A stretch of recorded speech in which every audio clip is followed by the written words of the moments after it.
Hey guys, and welcome back to the channel, and welcome to Kolob Canyon again. I've been here a couple of times, and I wanted to get a different backdrop here for you. This is actually a part of Zion's National Park. There's a 5-mile road that just goes up, dead ends, and in my opinion, I've said this before, it's the prettiest 5-mile stretch in all the world, all the dang darn world. Now, most of you have heard of Rad Power Bikes. They're one of the powerhouse companies in the e-bike world. Do you see what I did there? And offer more accessories than any other brand I've worked with. They sent me a bunch to go along with the 6 Plus for $1,999.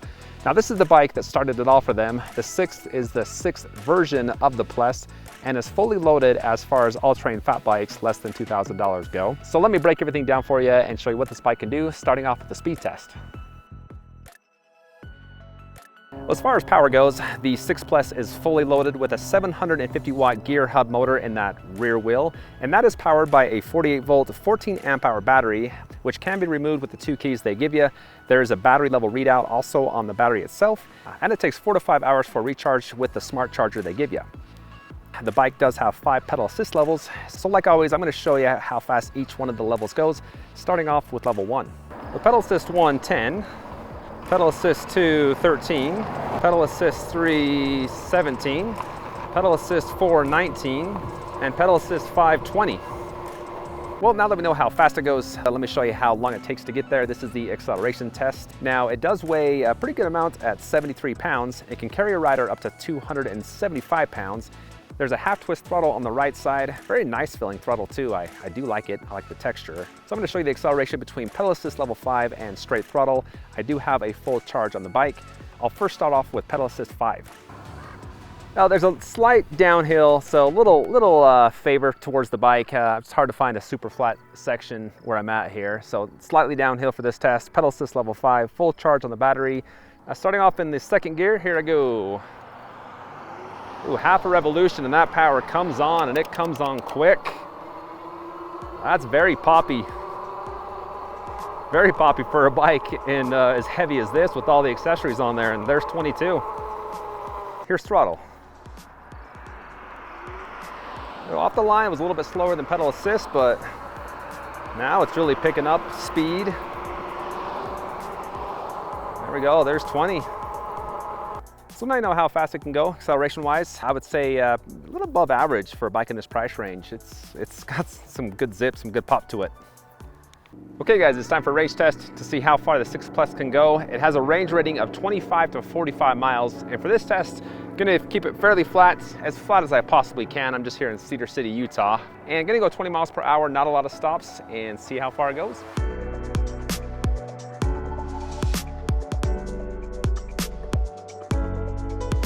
It's time to talk a little bit more about the bike. Starting off with the look and design, it only comes in one color. And as I mentioned in the intro, there are a bunch of accessories.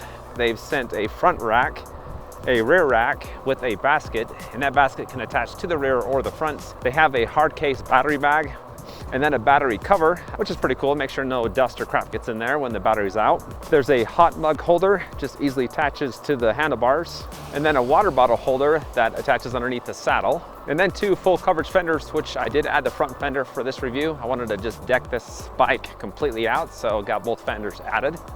25% battery gone around that, and I've hit 3.57 miles. Starting off with the geometry, there's a 16.4 inch reach, a 30.5 inch standover height, and then a 47.8 inch wheelbase. So even though it's a big fat tire bike, it does have a smaller frame than a lot of fat bikes that I've tried. And then as far as the balance goes, it is very easy to ride without hands. It just feels nice. That's the best way I can describe it. 50% battery gone, and I've hit 15.46 miles. Diving into the cockpit, there's 28 inch wide handlebars. You can adjust them, you can push them forward or bring them back towards you. I have them set to the highest position, and so the overall posture of this bike is a little bit higher, which I like because I don't have to lean over as much, so it stays my lower back. One of my favorite features of the 6 Plus are the imitation leather grips. They are wing tipped, and they do feel nice, and they are bolted to the handlebars, so they're nice and firm. On the right side, there's an SIS Index 7-speed Shimano shifter. Going up is 1 at a time, coming back down, 7 to 1 in 1 push. Moving to the back of the bike, there's an ergonomic saddle. I would give that about a 7 out of 10 for comfort. It's not too bad, kind of a bigger saddle, and like I said, it's pretty comfortable.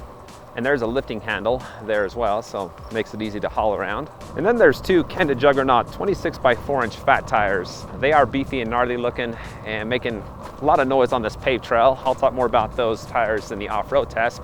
And then in the front, there's an RST spring fork suspension with 60 millimeters of travel that can be locked out and adjusted. Down to one battery bar, still going 20 miles per hour, 1920, same as with the full battery. That's awesome. I forgot to mention stop to give you a battery update at the 75% level, so sorry about that. I got too caught up in the ride. But anyway, I am back. The battery is dead. It was fading fast as I pulled up to my truck. So the app recorded 27.80 miles with 1,719 feet elevation gain. That's pretty awesome. The battery consistency is also very nice. It wasn't until the very end, probably the last quarter or one out of that last battery bar, where the speed finally started to die off. So great power consistency. Anyway, that's range test one. I'm gonna charge back up and do another range test riding a little bit harder.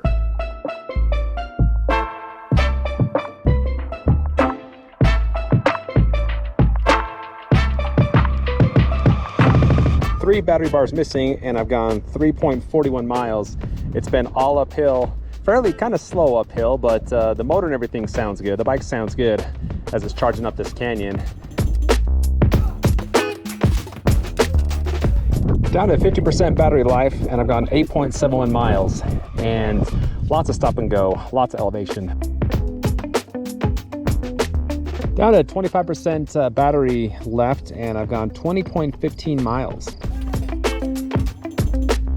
Coming down the canyon, I hit 35 miles per hour, and around 30, I start to feel a little bit of pulsating, but from 30 to 35, the pulsating doesn't, it doesn't get worse. I think any faster than that, I get a little bit nervous, but if you like to haul butt on fat bikes coming down the mountain, 35, that's a good speed. That's a very good speed.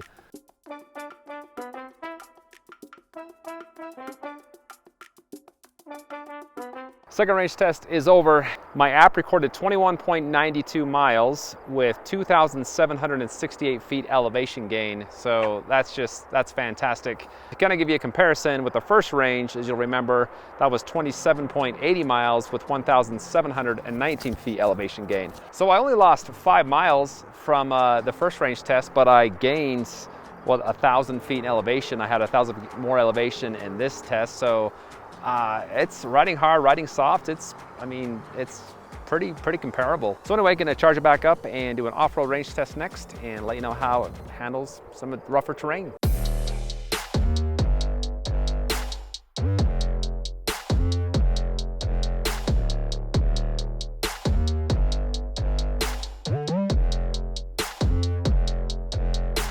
The first thing I want to talk about is the handling. A lot of these fat bikes, the posture is a little bit higher off the ground, and the Rad 6 actually has a lower center of gravity, and so when you do hit some steeper or some trickier parts of the trail, you have better stability, and that's honestly my favorite feature with the Rad 6 when it comes to off-road riding.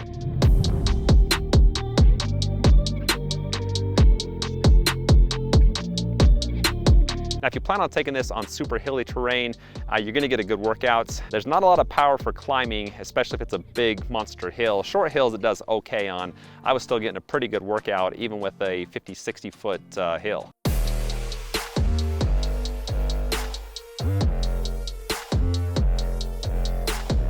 The tires are not as beefy as I've seen, but they seem to be a little bit higher quality. And so taking out those smaller bumps and vibrations, I thought it did pretty good. The suspension is pretty good at 5 to 10 miles per hour. Anything above that really starts to shake quite a bit, especially hitting some rock gardens, which makes sense. You always slow down for those types of obstacles. I like to kind of speed through them and see how the bike behaves. And when I did that, the back end did start to move left to right on me a little bit. But going slow over some bigger rocks and potholes, it worked nice. I could feel the shocks moving, the bike kind of adjusting. As far as suspension in this price range, it's on the higher end. So hopefully that gives you an idea of what the 6 Plus can do for off-road riding. A bike is only as good as it's able to climb. This is the hill test section of the review. I do have a gnarly sized hill, 13 to 15% grade, and about 2 blocks long. I've got a full charge on the bike, and I'm gonna tackle it with a mixture of throttle and pedal assist 5. So since this is a big hill, I'm gonna tackle it with some momentum. Still flat here. I'm in the highest pedal assist level, well, full throttle as well. and begins to climb now. Steepest part, actually, this is probably the steepest part here, and going 9 down to 8. I'm in the 4th gear, feeling some good resistance, but bike's doing probably 70% of it, of the work. There's just a lot of weight with all the accessories. I'm pretty impressed with how that did. I'm standing at the top of the hill. I just came up with a hill test. It's time for the brake test. The 6 Plus does have hydraulic, 180 millimeter hydraulic disc brakes with aluminum alloy brake levers with motor cutoff. Nice safety feature there. So I'm gonna hop on, show you how well they work. Nice and smooth, no pulsating. I like that. Get some more speed. And then a hard brake here during the steepest parts. Woo! There's a lot of weight on this bike with all the accessories, but it still has great stopping power. Gonna continue on, just do some more light braking. And no grinding. Nice and smooth. Doesn't take a lot of pressure on the levers to engage the brakes, even for hard braking. Yeah, I mean, that's just something that you would expect for hydraulic brakes for a bike in this price range. Very nice. Let me run through the LCD screen and control pad. There's actually 2 screens here, which is kind of cool. First I've ever seen that. Over here on the left side is the power button. Now my phone that is flickering, that doesn't obviously do that if you were just looking at the screen. But on the left, there's a up and down. That changes the pedal assist level. That only displays on the left side, it doesn't on the right. This just displays the speed and a few other, like the time and the trip odometer and a few other stats that I'll go through in just a minute. The bottom here, if you hold that down, engages the walk assist mode. Has a button for the headlights, and that is a nice looking and nice feeling headlight in the front. And then the tail light is mounted to the rear fender. The 6 Plus is water resistant, has a 1-year warranty and free shipping in the lower 48. Okay guys, that wraps up the review for the 6 Plus. Hopefully you have a better idea of what it can do. I thought it performed pretty well, and it just feels nice and solid. If you do want to pick it up, I've got the link in the description. Also be sure to check out my website, electricrevolutionreviews.com. There you can find all my reviews sorted by price and capability. Hit that like button before you leave, and please subscribe for the latest in electric bike, board, and scooter reviews. Thanks for watching, and I'll see you next time.